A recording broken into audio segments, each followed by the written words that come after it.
Shalom, bonsoir mes chers amis. Ce cours sera dédié à l'œuvre Ziboug de Michal Bat Rosa Rosalie. Ce cours sera dédié aussi pour, si Dieu veut, la guérison complète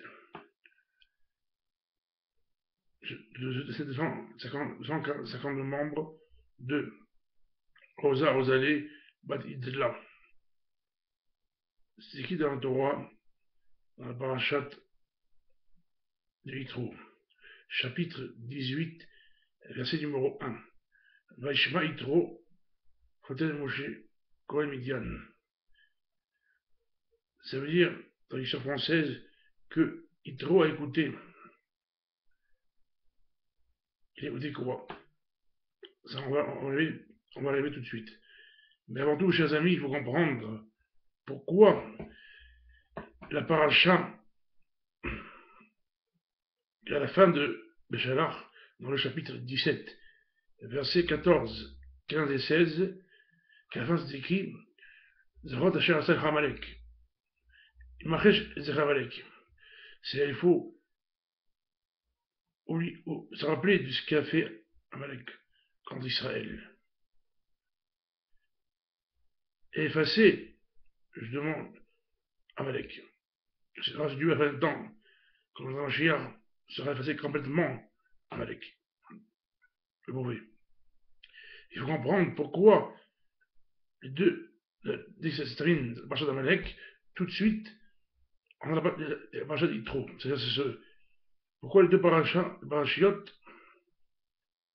ils sont proches l'un à l'autre.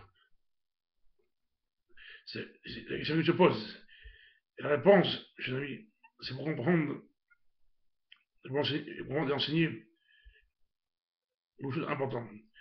Comme dit la camarade dans Sanhedrin, page 99b, à la fin de la page, la camarade dit comme ça, dit que, raconte que Timna, c'est une femme, Timna, voulait se convertir au judaïsme. Elle est partie chez Abraham, Yitzhak et Yaakov, pour devenir juif. Abraham et Yaakov l'ont pas reçu pour la convertir, pour devenir juif. Parce que Abraham et Yaakov ont vu, par prophétie, que sa intention n'était pas 100% vraie et pure pour devenir juif. Ils l'ont pas reçu. Et à cause de ça, est venu Amalek, le mauvais. Parce que Timna était mariée avec Eliphaz. Eliphaz était le petit-fils d'Esav. Esav était le frère de Yaakov. Esav n'était pas juif, Esav était non-juif. Donc, le petit-fils de Esav, c'est Amalek. Il faut savoir, aux gens qui ne savent pas ça. Donc, il faut comprendre, à cause de ça est venu Amalek. C'est-à-dire que si Abraham, Isaac et Yaakov auraient reçu Timna comme juif, alors il n'y aurait pas eu Amalek. Il y aurait des juifs, il y aurait eu Amalek contre les juifs. Et tout de suite après, je suis Yitro, Yeshua Yitro. Pour dire quoi? Il s'est dit Yitro maintenant, c'est le meilleur moment de se convertir. Et que, effectivement, personne, c'est le Shabbat, ne pourra pas le repousser. Pourquoi? Parce que, il s'est dit Yitro, comme ils n'ont pas reçu Timna, avant comme juif, alors il est venu Amalek. Si maintenant ils ne me reçoivent pas moi aussi Yitro comme juif, je me convertis, alors va venir Amalek numéro 2. Et quand il va venir Amalek numéro 2, ça va bien. Il sera aussi contre Israël. Alors du fait que maintenant Moshe Rabbeinu va me recevoir comme juif, Yitro, alors il n'y aura pas Amalek numéro 2. Et c'est pour cela que je suis la paracha, la fin de la paracha de Béchalach, on va dire la paracha d'Amalek, avec la paracha de Yitro. C'est pour ça qu'ils sont proches l'un à l'autre. C'est pour enseigner, chers amis, et oui, que souvent il faut faire attention. Bien sûr, il est à côté, quand on dit la Gemara dans Yibamot, page 47a, que c'est du cachet, il y a eu une série de saparat, que c'est dur de prendre, de recevoir un kamati comme une saparat, comme une maladie. Ça veut dire quoi? C'est une expression pour dire quoi? les Rachamim, les sages, ont enseigné que, effectivement, on ne doit pas recevoir simplement et facilement un non-juif ou une non-juif. Il faut qu'il prouve, ou qu'elle prouve que vraiment, l'intention est vraiment de devenir juif pour Hachem, pour Dieu, pas par intérêt, parce qu'elle aime une personne ou un homme qui n'est pas juif, aime une femme, doivent se convertir 100% uniquement pour Hachem, pour Dieu, prouver qu'elle est prête ou elle est prête à faire les 613 que Dieu, comme Dieu a ordonné à Moshe au Mont Sinaï. Et oui, mes chers amis, ça c'est un vrai ou une vraie convertie, comme on voit sur la page de cette semaine, qui est passé Yitro, justement, ça, Yitro était un vrai converti. Et c'est pour ça que Moshe Rabbeinu l'a reçu comme converti. Et même, effectivement aussi, mon premier Hachem l'a reçu, Yitro comme converti. Et la preuve aussi, on voit aussi que la preuve, il y a la paracha qui s'appelle la paracha d'Yitro. Il n'y a pas paracha de Moshe. Mais avec Moshe Rabbeinu, il a donné la Torah à Moshe Rabbeinu, Mont Sinaï. Et Moshe Rabbeinu est le seul qui a parlé avec Hachem face à face comme un ami, comme un copain. C'est même qu'Abraham, Yitzhak et Jacob ont parlé avec Hachem, c'était de loin, très haut. C'était pas comme Moshe Rabbeinu, alors Shalom, le roi béni, face à face vers Hachem. Malgré tout ça, il n'y a pas de parachat au nom de Moshe. Mais oui, il y a parachat au nom de Yitro. Pour montrer qu'Yitro était un vrai converti. C'est la première raison.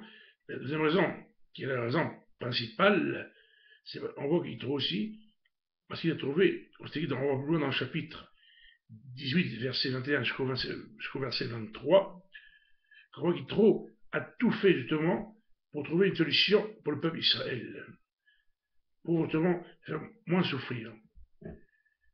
Et donc, ça veut dire qu'avant ça, oui, Yitro parlait à Moshe, pourquoi tu es comme ça, comme si. Ça, c'est pas vraiment. Avant, c'était comme si que Yitro disait contre Moshe une chose. Mais là, ça vraiment pas deux mots. C'est-à-dire, tu verras, c'est-à-dire, Yitro a tout fait vraiment pour trouver une solution au problème. Et donc, ça prouve vraiment. Et de là c'était lui là, que Yitro était Raham. Pas seulement qu'il était un converti, un simple converti normal, non, il était un vrai converti, et en plus de ça, il était aussi Raham. Donc c'est pas pour rien, c'est pour cela qu'il a eu là-bas, Yitro a paracha en son nom. Pas comme Moshe Rabbeinu. Parce qu'il a trouvé paracha que même Moshe Rabbeinu, Dieu ne savait pas parce que Dieu n'avait pas dit à Moshe Rabbeinu. Et Dieu a fait ça exprès pourquoi? Pour prouver, pour que Moshe et tout le peuple Israël voient que Yitro était vraiment Raham, qu'il trouvait seul, sans que Dieu aussi ait rien dit à Yitro. Et oui, mes chers amis, donc c'était un vrai converti, Yitro. 100% un vrai converti pour Hachem aussi. Comme le Torah dit, comme on dit Yitro plus loin dans le droit, dans le chapitre 18, verset numéro 11, il dit Ata yadati. Maintenant j'ai vu, ça dit qu'il doit Hachem et Kol Elohim. Maintenant j'ai vu que Dieu, il est plus grand que tous les dieux. C'est-à-dire, parce qu'il a fait tous les côtés, a essayé tous les idolâtries. Il a vu qu'il n'y a pas un autre mon Dieu, Hachem. Le seul. Donc si vous prouvez, c'est pas pour rien que Yitro est venu. C'est converti. Il a eu la preuve. Et là maintenant, pour Adora dit Vaishma Yitro dans le chapitre 18, verset numéro 1, que Yitro a écouté. Yitro a écouté quoi? Et là, Rachid dit, mais l'endroit se trouve dans la Gemara de Zevachim, page 116a. La Gemara dit comme ça. Il dit que Yitro, il a écouté quoi? Il a écouté ce que Moshe Rabbeinu lui a dit, mais quoi? C'est Yatiam Souf, Milchemet Amalek. Ça veut dire qu'il a écouté que la mer s'est ouverte en 12, et la guerre d'Amalek, qui a attaqué Israël, que les Hachem ont gagné le peuple Israël. Parce que c'est sûr que Dieu toujours protège le peuple Israël. Donc quand Yitro a entendu ça, c'est comme ça qu'il a décidé de se convertir, de devenir juif. Alors pourtant, la Gemara dit, il est venu. Il faut comprendre, il est venu de quoi? Qu'est-ce que la Gemara par là en disant il est venu? Il est venu où et de quoi? Et la réponse, il faut comprendre, chers amis, que Yitro est venu et s'est converti. Pas comme les autres. Parce que pourtant, on a fait d'hommes, comme on lit dans la Parashat Béchalar, dans le chapitre 15, ça parle du monde Azéché Moshe, Shatayam, d'avoir dit le fait d'homme. C'est-à-dire que plein en vue des non-juifs, plus ils écoutaient. Ils s'en de leurs yeux comme la mer, c'est en 12. Les miracles lui a fait. Ils ont eu une grande peur. Pour montrer qu'il y a pas entre Dieu. Mais après la peur, le temps a passé, et ils ont continué de faire des fautes de ces non-juifs comme ils étaient auparavant, malgré qu'ils ont vu de leurs yeux. Et ils trouvent, n'ont pas vu, on l'a sur 12. Ils trouvent, a seulement entendu. Et même qu'il a entendu, seulement, tout de suite, il essayait de se convertir de devenir juif. C'est qu'il a compris qu'il n'y a pas un autre comme Dieu qui peut le faire. Comme on l'a sur 12. Et la guerre d'Amalek, qu'ils ont combattu le peuple Israël, grâce à Dieu, qu'ils ont été protégés. Et c'est comme ça qu'Yitro, c'est comme cela que Yitro, effectivement, s'est converti, devenu juif. Et pas seulement il est venu justement en Midbar, c'est le désert, et il a fait, effectivement, il a vécu, mitzvot de Dieu, il a fait qu'ils ont vécu en Israël comme ils ont vécu en Israël. C'est comme un vrai juif à 100%. Et c'est ça, mes chers amis, un vrai converti. Il y a beaucoup de gens qui ne comprennent pas c'est quoi un converti. On ne peut pas se convertir comme ça facilement. C'est pas un jeu, le judaïsme. C'est pas contrairement comme ils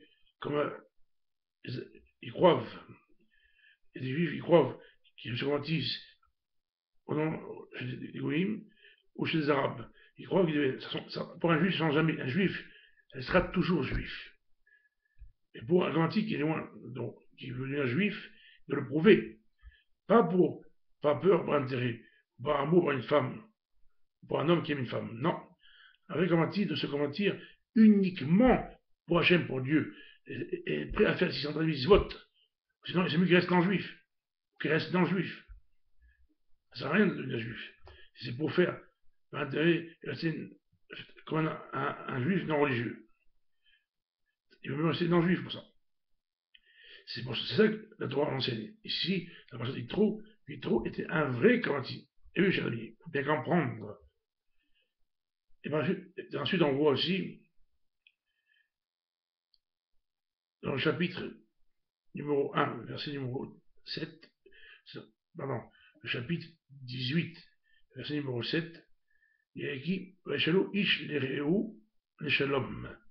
Ça veut dire que ce sont une science, comme ils ont posé des questions. Ils se sont dit shalom l'un à l'autre, qui Moshe avec et Yitro.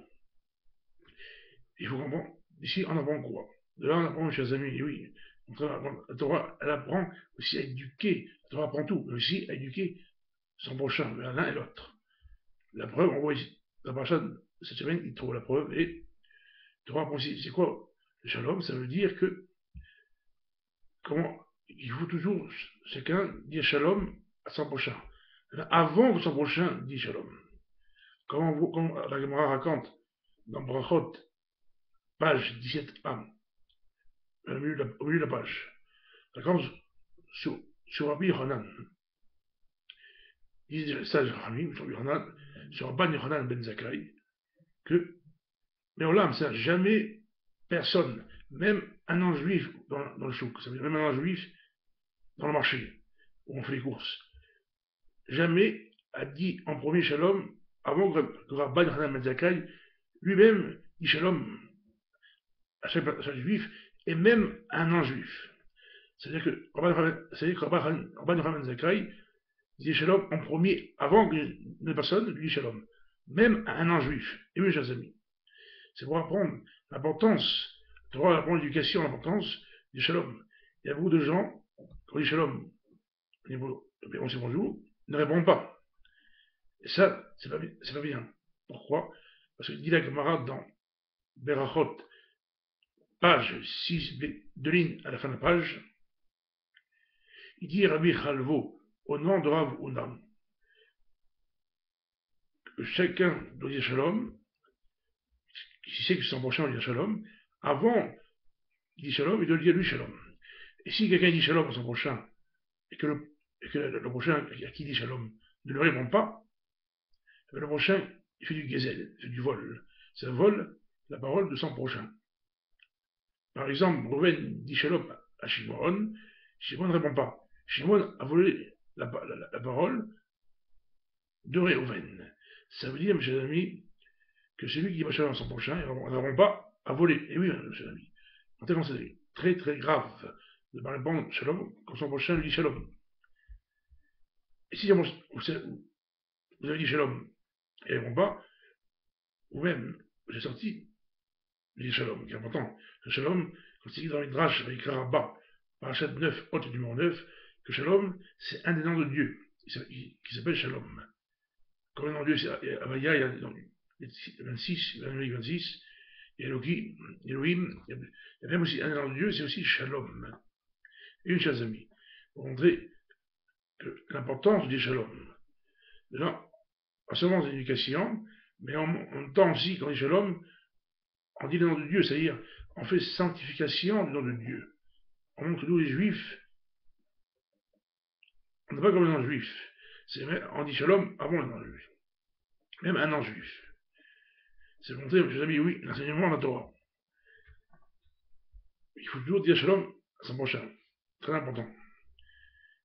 Et maintenant, nous voyons dans la suite de la paracha, que là, dans le chapitre 18, verset numéro 9, il y a écrit comme ça. Vaïchan intro, Ekol Atova Asa Hashem l'Israël.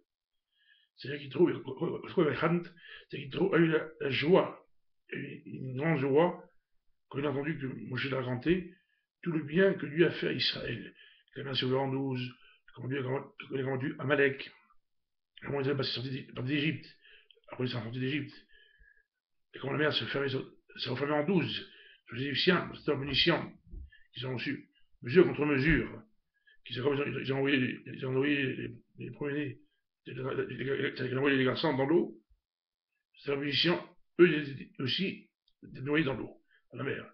Mesure contre mesure. Et mes amis, savoir que Dieu fait toujours mesure contre mesure. Celui qui fait du bien, on saura le bien. Celui qui fait du mal, on saura le mal.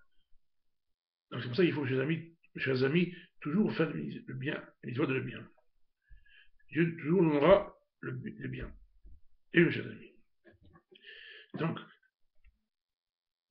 ici, nous voyons, c'est-à-dire que Yitro était content, il y avait une grande joie d'entendre la grandeur, comment, le miracle, la beauté que Dieu a fait. Mais, maintenant, le Midrash, il faut comprendre, mes amis, le Midrash Mechita. Ça s'appelle Midrash Mechita, c'est le nom. Comme il y a Midrash Rabbah, il y a aussi Midrash Mechita, qui dit comme ça, sur la paracha Yitro. Il dit que, il ajoute trois autres, trois choses en plus, par rapport à ce qui est dans le droit. Il dit, de quoi la joie a eu Yitro, c'est Tovat Aman, c'est le bien de l'Aman que Dieu a donné au peuple d'Israël. Le Be'er, ça veut dire le puits de Myriam, la Torah, et la Torah. Et maintenant, chers amis, il faut comprendre, qu'est-ce que le Midrash Mechita veut ajouter, ces trois choses qu'il ajoute en plus, par rapport à ce que Moshe a dit, ce qui est dans la Torah. Qu'est-ce que le Midrash veut enseigner par là? Voilà la question qui se pose. Et la réponse à la question, chers amis, pour montrer que même les Khamim, qu'ils n'avont pas, ils expliquent chaque chose dans le droit, c'est rien n'est pour rien. Parce que la manne, c'est le manger. Le BR, c'est l'eau. Ça s'appelle ça la parnassa, en un mot. Et la Torah, ça veut dire qu'il y a deux choses, il y a la parnassa et la Torah. Ça veut dire qu'une Tova complète, c'est un bien, une Tova chez la marne, on dit. Ça veut dire un bien complet qu'une personne peut avoir, c'est qu'il faut qu'il a la Torah et la parnassa. Ça veut dire que si quelqu'un, il peut avoir même être milliardaire, avoir plein d'argent, plein d'or, et qu'il n'a pas de Torah, il n'a rien du tout. C'est pourquoi il n'y a rien du tout, parce que ça n'a rien du tout. C'est pas ça le but. Après, il y a une personne qui se montre, même qui va vivre, pas tout le monde vit que 120 ans, 10 ans qu'il va vivre que 120 ans. L'argent, alors, tout ce qu'il peut avoir, elle sera sur terre. tout sur terre. Ça veut dire, rien ne prendra rien avec lui. À part le Torah, les mitzvot, et les masses, et les bonnes actions, c'est nous que personne peut faire, c'est ça que personne ne peut prendre avec lui. On n'a pas l'âme. Le mitzvot qu'il a fait, qui est spirituel, pas matérialisme. C'est pour ça, mes amis, qu'il faut comprendre que c'est un bien complet, celui qui a le Torah, et qui a aussi pas ensemble. C'est-à-dire ce qu'il faut, doit manger et boire. Comme, et si par exemple maintenant quelqu'un, il peut avoir, c'est qu'il a la Torah, et qu'il n'a pas, il pense ça, il manque de ça, il pense ça comme il faut, ça fait ça un bien pas complet. Mais ça fait un bien, il a la Torah, ça fait un bien. Mais c'est lui qui va m'émerder à avoir plein d'argent, et de l'or, tout ce qu'il veut, c'est aussi qu'il n'a rien du tout. C'est grave. C'est sûr que le meilleur de tout, c'est d'avoir la Parnassa et la Torah. Bien sûr, mes chers amis. C'est le meilleur de tout, d'avoir les deux. Et bien sûr, mes chers amis, pour avoir la Parnassa comme il faut, c'est toujours important de donner sa main à serge, le dîme, 20%. Comme il y a dans ta ligne, page 9, 3 lignes au début de la page, c'est connu dans la Gemara, suivi de 20%, le riche, assez, lui, j'ai dit Hacher, disait Khamim. Hacher pour le riche, d'argent. C'est pour ça, mes chers amis, beaucoup de gens ne comprennent pas. C'est important de donner le massé à la dîme. Chacun, selon ce qui gagne 20%. Et ça, c'est une des plus grands égouts-là pour avoir la richesse de l'argent. Je sais pas ce qu'il faut, sans rien manquer. Donc, le droit donne effectivement pour résoudre des problèmes. Si des gens cherchent à ça, le grand secret de ça, c'est de les amasser, selon bien sûr, chacun s'y gagne netto. Net. Parce qu'il n'a pas, quelqu'un n'a pas, c'est sûr qu'il n'est pas donné par ça. S'il gagne, qu'il reçoit, de donner le mensonge de ma serre. Chacun n'y croit pas, vers leurs yeux. Parce que Dieu, il dit, c'est ce qu'il dit dans Malachi, dans le Navi Malachi, chapitre 3, il dit, celui qui ne croit pas, Dieu dit, il peut me tester. Non, Dieu dit, c'est interdit de tester Dieu. Dieu dit, c'est interdit de tester, mais pour une chose qui est permis de ceux qui ne croient pas de tester, c'est ma serre, de la dîme, à mon sens que vous gagnez, net, et vous verrez que quand on est riche, chaque fois, vous ne pas une fois oui, une fois non, chaque fois, vous verrez qu'on est riche.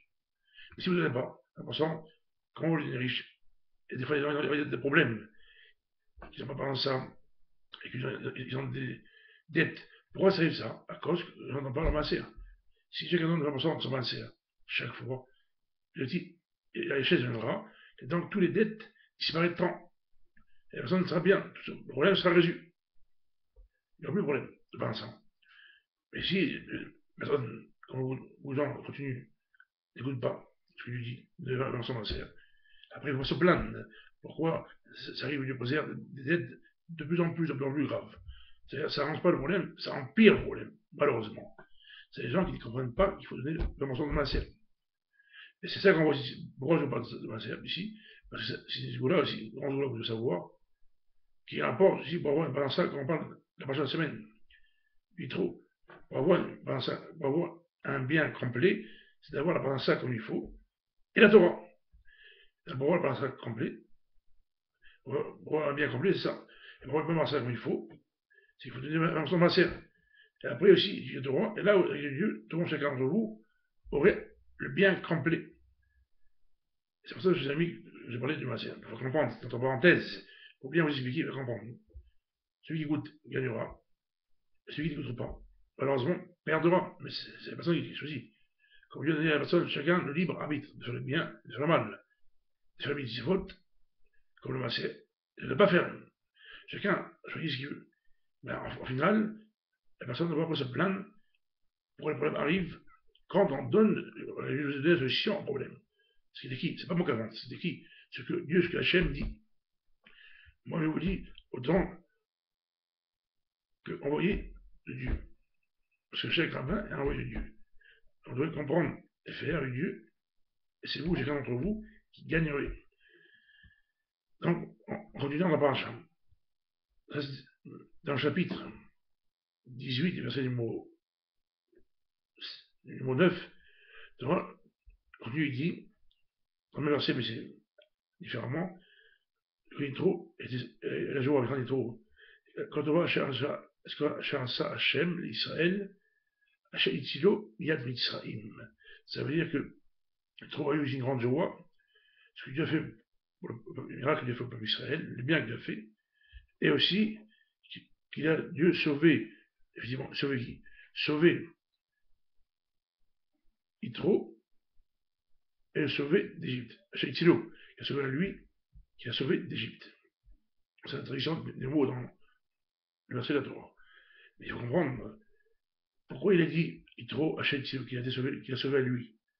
Et pourquoi il a dit Hachem Itzilam, au pluriel, qu'il a sauvé à tous. Pourquoi juste à lui, Yitro?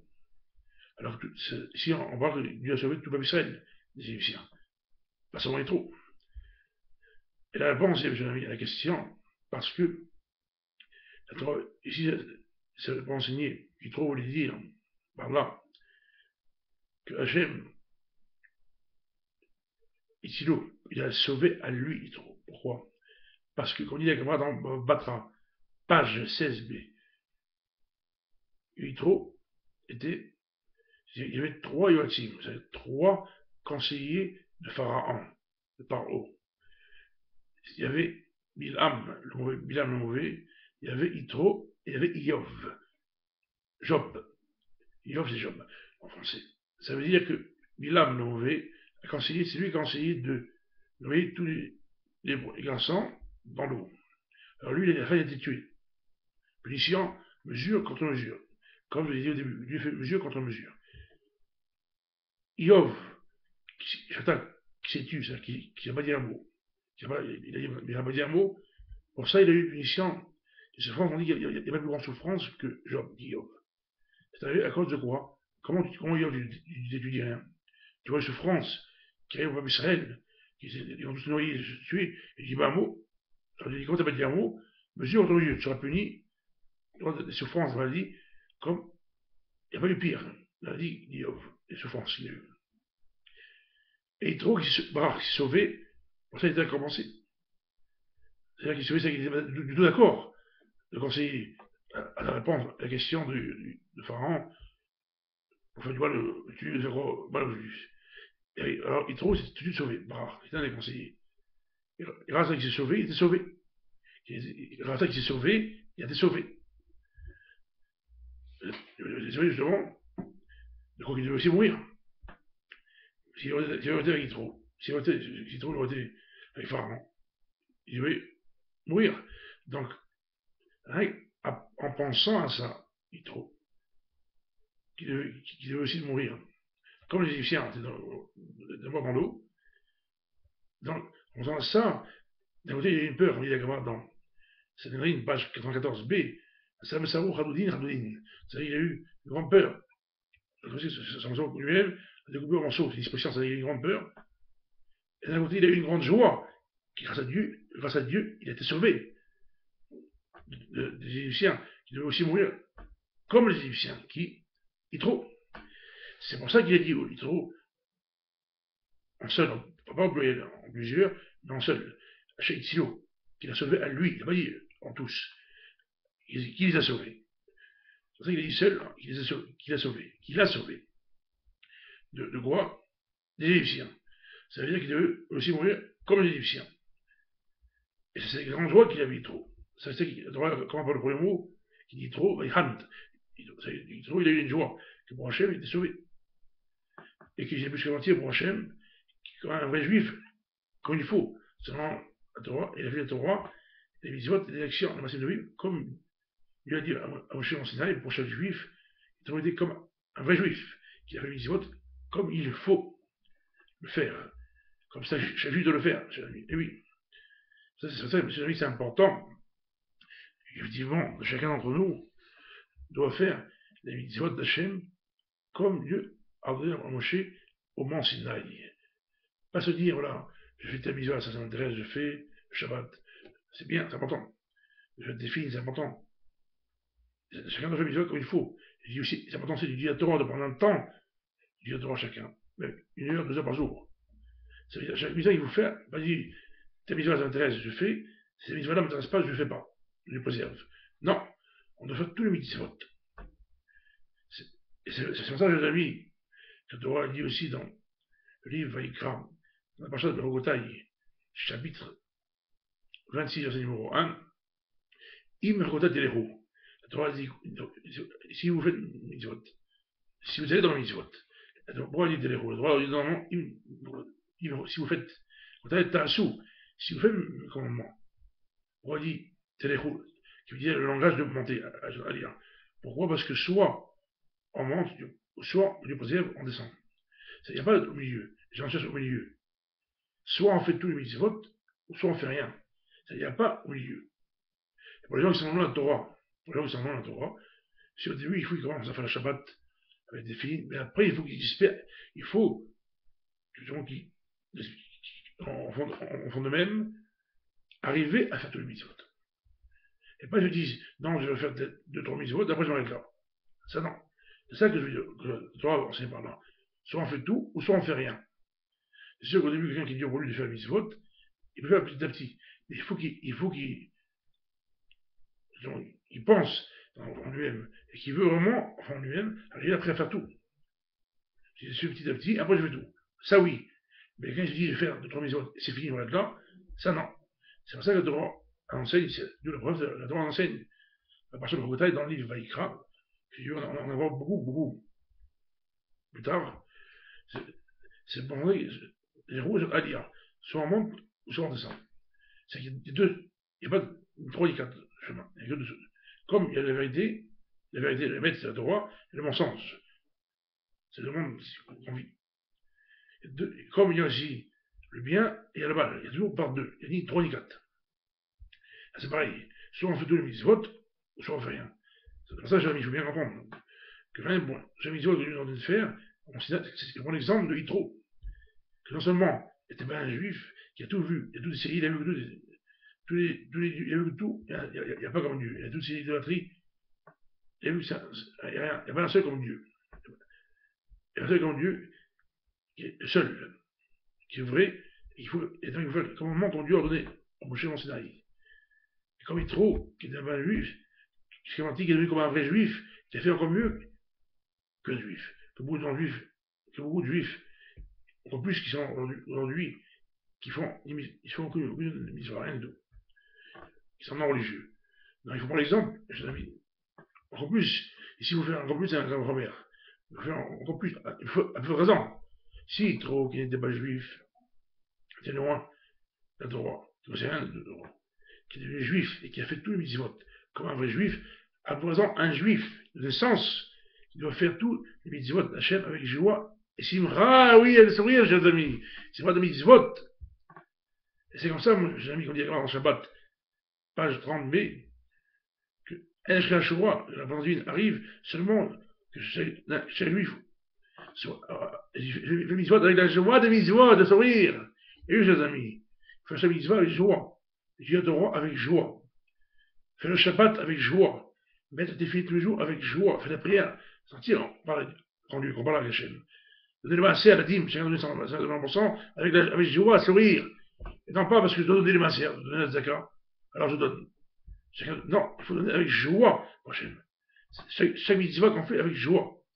C'est pour ça que la présence divine, la bénédiction de Dieu arrive à chaque personne, soit homme ou femme. Et chers amis, il faut bien comprendre. Ce chose est programmé par Hachem. Rien n'est pour rien dans le droit. Et même rien dans le monde, Dieu l'a créé. Dieu a donné chaque chose. Il a donné pour qu'on fait les mitzvot. C'est les bonnes actions comme il faut faire. Il faut être avec la joie et pas être triste. Parce que quelqu'un qui est triste, Dieu se sauve, s'en va. C'est pour ça qu'il faut, et malheureusement, ce qui arrive, la malédiction. C'est très rare les mauvaises choses. C'est pour ça que les gens ont de souffrance. Si vous voulez, pour voir votre souffrance, il faut toujours être dans la joie des mitzvot. Malgré que des fois, il y a des souffrances dures dans la vie qu'on passe. Je dis, bah non. Ça se comprend. Mais malgré tout, dans tristesse, de s'angoisser, de prendre choses à cœur, ça avance à rien du tout, chers amis. Et oui, au contraire, ça remplit les choses. C'est pour ça que il faut toujours dans la joie des mitzvot. C'est vraiment que Dieu donne. Que Dieu a donné à Moshe en Sinaï. Je l'ai bien espère, franchement, avec Dieu, voir la venue de Mashiach. C'est ce que nous, Amen, ve Amen.